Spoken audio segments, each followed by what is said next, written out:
గూడెం జిల్లా పినపాక మండలం ఏడుళ్ల బయ్యారం గ్రామంలో 69వ జాతీయ స్థాయి అండర్-17 బాలుర కబడ్డీ పోటీలు ఘనంగా ప్రారంభమయ్యాయి. రాష్ట్ర మంత్రులు వాకాటి శ్రీహరి, సీతక్క, స్థానిక ఎమ్మెల్యేల సమక్షంలో జరిగిన ఈ ప్రారంభోత్సవంలో క్రీడా స్ఫూర్తి, సాంప్రదాయ క్రీడల ప్రాధాన్యతను వివరించారు.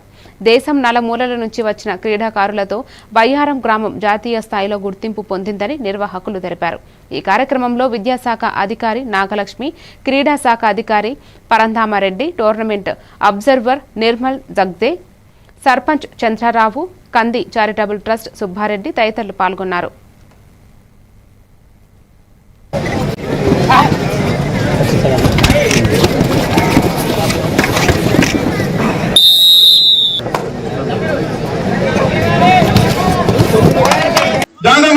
इससे पहले जब हमें रोड से लेके आ रहे थे, जो मट्टी की बहुत सुना मैंने, मट्टी का सुना मैंने, मट्टी లెసన్ తీసుకొని వెళ్ళాలి తప్ప ఎక్కడైనా చిన్న చిన్న పొరపాట్లతో ఓడిపోయినా బాధపడొద్దని తెలియజేస్తూ వివిధ రాష్ట్రాల నుంచి వచ్చినటువంటి మా చిన్నారులందరికీ God bless you, all the way.